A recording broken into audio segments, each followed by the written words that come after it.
students, welcome to Pioneer Convent School. Yesterday we have started chapter 1 of political science, challenges of nation building, and in my last video we have studied major 3 challenges of nation building, and also we have studied another topic, that was the two nation theory. Okay, two nation theory, after there was the result of partition of India and Pakistan. And in partition of India and Pakistan, I had already told you that many leaders of Pakistan had demanded the separate nation. They did not want to live with India. Now हम देख सकते हैं कि देखो India का जो आज़ादी का स्ट्रगल था वो हिंदूज और मुस्लिम्स ने मिलके किया. लॉन्ग पीरियड तक वो एक ही नेशन में इकट्ठे रहे, ब्रदरहुड की उनमें फीलिंग्स थी. अब जब उन्होंने अलाइनेशन की डिमांड की, अलग नेशन की डिमांड की, अब वो दोनों कम्युनिटीज़ जो हैं एक दूसरे को देखना भी पसंद नहीं करती थी. दोनों के मन में बहुत नफरत आ गई थी और उसी का ही रिजल्ट था जो एक पार्टीशन हुआ इंडिया और पाकिस्तान का. That was very unplanned, messy and violent. उसके जो रिजल्ट्स हैं वो बहुत ही दिल दहला देने वाले हैं और ऑलमोस्ट जो है जो consequences of partition of India and Pakistan है, ये क्वेश्चन एग्जाम्स में 6 मार्क्स का आ जाता है. तो इस पर आपको जो है बहुत अच्छे से लर्निंग की और अंडरस्टैंडिंग की नीड है.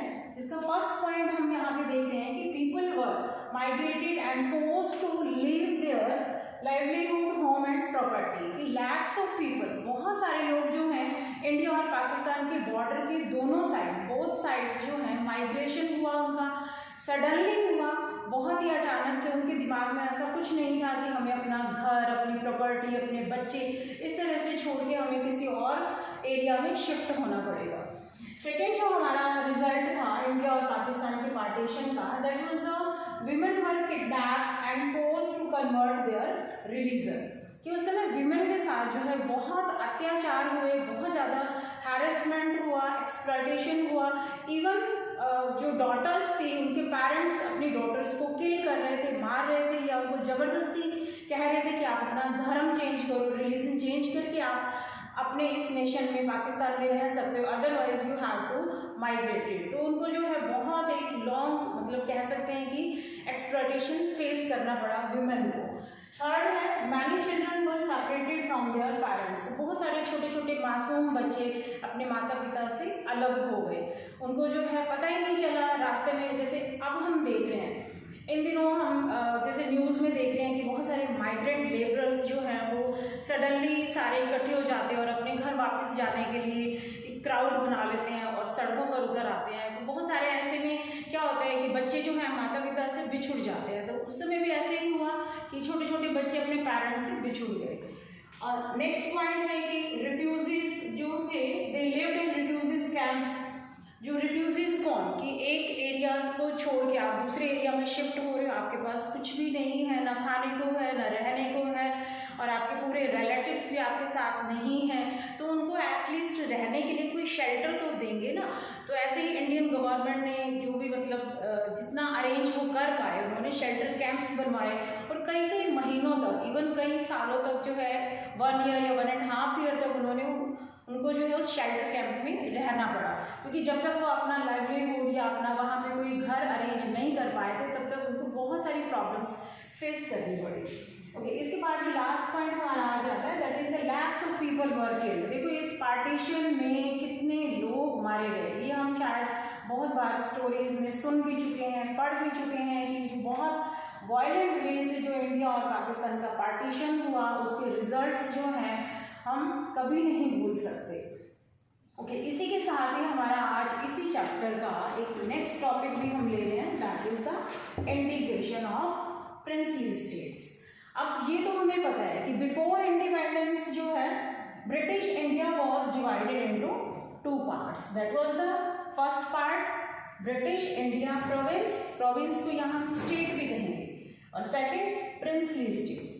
अब जो ब्रिटिश इंडिया प्रोविंसेस थी वहाँ पे डायरेक्ट ब्रिटिशर्स का रूल था.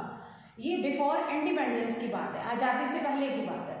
और कुछ स्टेट्स ऐसी थी जहाँ पे वहाँ के राजा और प्रिंसेस रूल करते थे, वहाँ ब्रिटिशर्स का इनडायरेक्ट रूल था.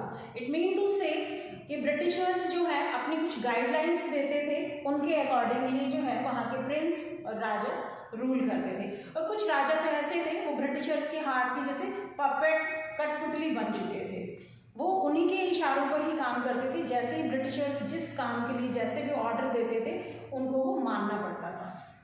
ओके, अब आज़ादी के बाद जो एक चैलेंज सामने आया, जो प्रॉब्लम फेस करनी पड़ी हमारे इंडियन लीडर्स को, तो वो ये थी कि सारी इंडिया को हम कैसे स्टेट्स को जो है इंटीग्रेट करें, क्योंकि ऑलरेडी इंडिया और पाकिस्तान का पार्टीशन हो गया, ठीक है। अब कोई और पार्टीशन इन फ्यूचर इंडियन के लीडर्स, जो हमारी गवर्नमेंट थी, इंडियन गवर्नमेंट, वो नहीं चाहती थी कि इन फ्यूचर कोई और पार्टीशन हो इस तरह का, क्योंकि अखंड भारत बनाना चाहते थे, वो इंटीग्रेट करना चाहते थे पूरे भारत को। तो इसमें बहुत सारी जो प्रिंसली स्टेट्स थी, जब ये आया प्रिंसिपल कि हम कंट्री को डेमोक्रेटिक वे में लाना चाहते हैं, कि यहाँ पर डेमोक्रेसी होगी, हमने कल भी डिस्कस किया था, तो डेमोक्रेटिक वे में लाने के लिए उनको बहुत कह सकते हैं कि स्ट्रगल करना पड़ा, जिसमें नेम आता है सरदार वल्लभ भाई पटेल, जो हमारे आज़ाद इंडिया के फर्स्ट होम मिनिस्टर और डिप्टी पीएम थे, और हमारे जो प्रथम प्रधानमंत्री थे पंडित जवाहरलाल नेहरू। इन्होंने बहुत स्ट्रगल किया अपने डिप्लोमेटिक वे से, जो है इन प्रिंसली स्टेट्स को भारत के साथ मर्ज किया।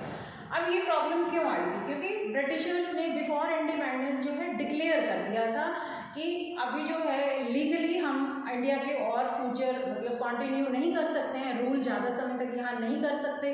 अब इंडिया जो है लीगली फ्री हो चुका है।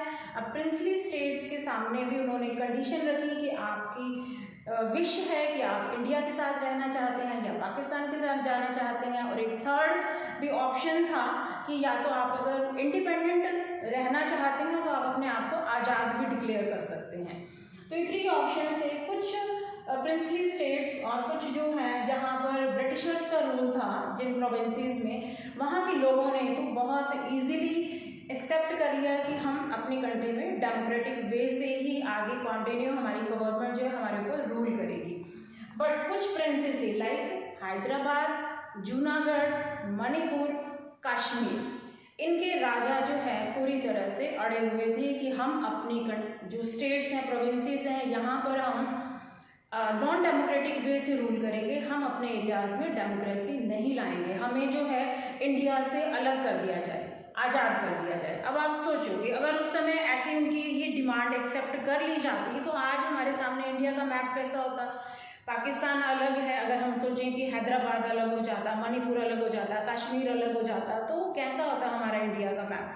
बट इतनी मशक्क़त करनी पड़ी हमारे इंडियन लीडर्स को, बहुत लोहा मनवाना पड़ा। सरदार वल्लभ भाई पटेल, जिनका एक ग्रेटर पार्टिसिपेशन है, जिसको हम आयरन मैन ऑफ इंडिया भी कहते हैं, उन्होंने बहुत अच्छे तरीके से इन राजाओं के पास जाके मीटिंग्स करके इनको कन्विंस किया, और फाइनली जो है धीरे धीरे यहाँ पर जो है सब राजा महाराजा जो भी थे सब एक्सेप्ट कर लिया सबने, और हमारा देश जो है एक डेमोक्रेटिक कंट्री बन गया। तो आई होप कि दोनों टॉपिक्स आपको बहुत अच्छे से क्लियर हो गए होंगे।